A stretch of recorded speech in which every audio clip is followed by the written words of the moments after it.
Welcome back to an Age of Empires 4 DLC preview. Today we're going to be digging into one of our new Delhi variants, the Tughlaq Dynasty, which is going to be part of the Dynasties of the East expansion coming for AoE 4 on November the 4th. Now I'm going to be covering all of these civilizations in depth, so make sure you subscribe to the channel, thumbs up the video, leave me comments down below. And what we're going to be doing here today is researching what we know so far about this new civ and to have some conversation about how we think the civilization might play when it comes out in the future. So let me know your thoughts as we review all this content together. Okay, let's start with a little history lesson.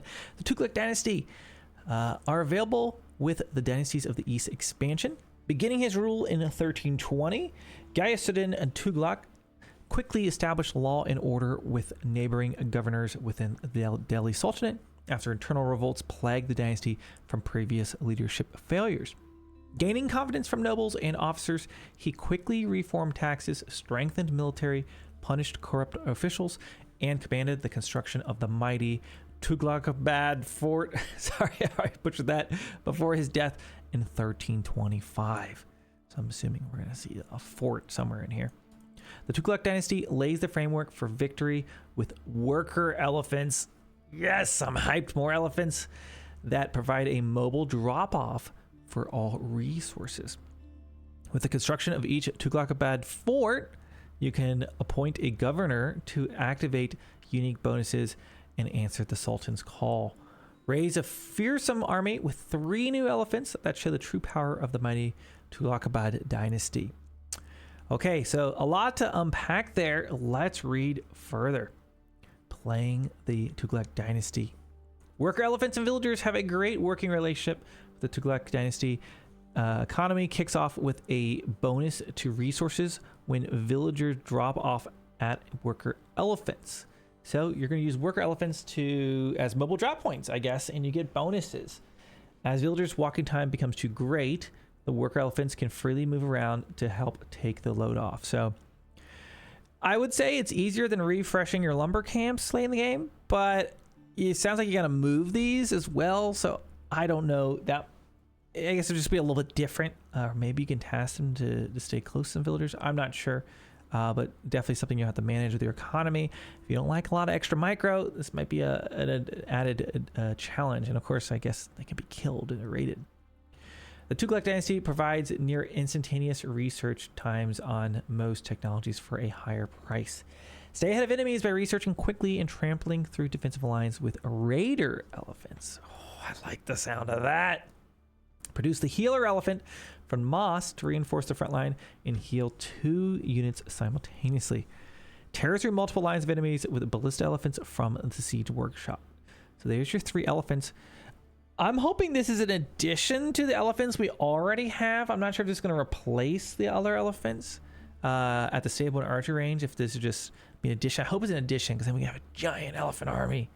But not sure if it will be.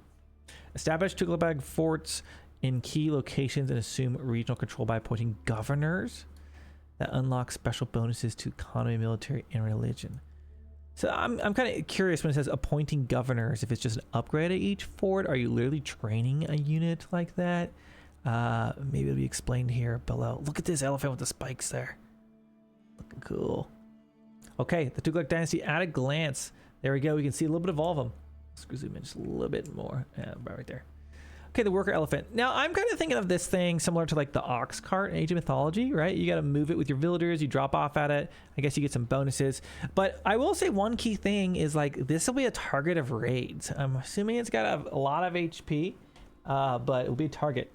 Elephant acts as a universal drop-off, saving time and resource for villagers to focus. Bonus resources are provided when villagers drop off. So I wonder, does this have to be trained at the town center? You would assume that it does. That you can just build an elephant. But it could be crazier things. Maybe you probably start with one. I'll be curious how that works in the very beginning of the game. Raider elephant. Light melee cav. And I like they show the different skins through the different ages. Light melee cav unit. Increased health and an ability to trample through foes. I'm assuming similar to the Byzantines. Dealing area damage and bypassing threats along the way. replaces the horsemen. Okay. So if it replaces the horsemen, is this thing actually running as fast as a horseman? I wonder. I would doubt it. But who knows? Maybe it just charges around the battlefield. Either way, I'm excited about that. Very excited. I haven't even read about all the other civs yet. This is it. This is it for me. Ballista Elephant. Siege unit. Cav mounted with a devastating ballista capable of piercing through multiple enemies. Replaces the Springald. Okay, so that's going to be your Springald replacement. I guess it'll be interesting to see how that compares. I'm assuming a little bit more mobile. We'll have to see how the stats stack up on that. Those are 3 elephants. I love them. I love them. The Tughlaq forts. Appointing governors to oversee bonuses across the civilization. Forts contain unique technologies to scale their defenses. Weaponry increases the power of the appointed governor. Interesting. Okay, so here we go. Governor of Amer. One of 6 governors available at the Tughlaq fort. So just going to give the preview of one of them, I guess. This governor recruits heavy armored Amir warriors that consume no population space and are more effective when defending near forts. So it sounds like maybe you can train these governors from the fort. I don't know if it'll be limited to training one. It kind of feels like you train a hero, and then this sounds like you can train units from that hero, which I'm getting major like Japanese AoE 3 vibes from that. But yeah, that's going to be very interesting getting these forts. I wonder what age they are available. I would assume the 3rd age, but maybe they'll get the Knights Templar treatment, maybe be available earlier. We'll have to see. But that'll be fun. Different way to play this civ and get some different techs, different strategies going on with that. Collateral damage.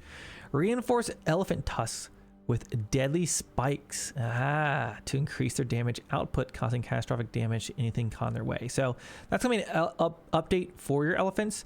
And it does look like we see the raider elephants, then we see the traditional war elephant. So I think that does confirm that we will have the usual elephant roster. So we should have a lot of them. And then I guess an extra upgrade for them. So very cool. We got this fort mechanic, the governors. You've got these elephants, the worker elephant. That's been really fun. I'll be interested to see how this trains, how much HP it has, its pathing, all that stuff. And let's look at the Tughlaq Dynasty through the ages. Age 1. The Tughlaq Dynasty begins the Dark Age by assigning hardworking elephants to assist villagers with collecting resources by being their preferred drop-off location. Worker elephants can move around freely, allowing for easy reassignment of workers whenever needed. As the dynasty begins to age up, villagers and working elephants begin collecting... Wait, what? After aging up, villagers and working elephants begin collecting stone and laying the foundation for Tughlaq forts and their incoming governors. Interesting. So... Is this similar to Japanese, where like when you're in the act of aging up, everything you drop off at it turns into stone? Is what I kind of read from that. It'll be interesting, like if you can cheat that system, how that totally works out. Gonna forward you into some forts. I guess it sounds really cool for a fast castle strategy. And by the way, we've got brown sheep. What? Crazy. We're getting crazy out here. Next thing you know, we'll have pigs. Okay, so the worker elephant, still some mystery around it, but interesting. Age 2. Look at those cool ones. Begin construction of the Tughlaq fort and choose between one of 6 governors to appoint. Oh, so you choose one of them. Governors offer up to 4 tiers of bonuses: economy, religion, military, and more. That seems like a lot of different ways to play. 6 governors, 4 different tiers. If those are all unique, that's a lot of different ways. Replaces keeps. Okay, there you go. And have unique ways of scaling weapons and defenses that aren't restricted by age. It is an age 2. So that is what we said. Knights Templar. Yeah, you can build these forts in age 2. And you're going to be getting stone for it somehow while aging up. Construct a stable and seek to trample enemies with raider elephants. That's what we're seeing there. Okay, sounds fun. Age 3, there's those healer elephants. When entering the castle age with the compound defender landmark, all forts unlock a 4th governor benefactor bonus that adds a new dimension to their unique bonuses. Okay. Construct a mosque and begin producing healer elephants that can heal 2 units simultaneously with mounted imams. Do you still get regular imams? I'd assume, but just gotta ask that question. While their elephant can this thing grab relics or 2 at a time? Double Wolo. While their elephant engages in melee combat. So it does, it's like a war elephant with priest on top. Pretty cool. Healer elephants gain increased damage the more infantry units there are nearby. Healer elephants can also be accessed and age earlier via the Dome of Faith landmark. So you can get these in the 2nd age. Ooh, we got an elephant rush strategy. And they're stronger than more units nearby. It's like get just a ton of spearmen around these guys and just go in there and landmark snipe. I don't know. Sounds pretty fun. Okay. It's the 3rd age. Look at the 4th age. What's coming up? Advance to the Imperial Age with 1 of 2 landmarks that interact with the governor system. Palace of the Sultan immediately grants your governor of choice with a maximum tier 4 bonus. Choosing the Hussar Academy will grant your resources over time based on how many governors are already active in the game. Raise an army of fearsome elephants and continue using near instant research times to stay ahead of foes. I guess I haven't like mentioned explicitly, but I'm assuming techs are still free for this variant, perhaps. But man, that's a lot of cool, unique mechanics. I'm super excited about this Civ. I think this is going to be super fun. You know, I've loved Delhi Sultanate since day one. Bunch of elephants. We can do elephant rush strategies. We can do fast castles. Somehow getting, I guess you can get stone as you age up with these worker elephants. It's going to be really, really fun. So sounds like an interesting strategy for me. Sound off in the comments below. What do you think about the Tughlaq Dynasty? Is it going to be a Civ that you'll be playing? What are some strategies that perhaps you've theory crafted so far? Let me know about it. And of course, if you enjoyed this video, make sure you thumbs up. It helps me out just so a little bit. I appreciate it. And subscribe to the channel as I'll be covering all of the new Civs as overviews. I already have one up for the Golden Horde. Go check that out. And with that, thank you so much for watching, and I will catch you in the next one.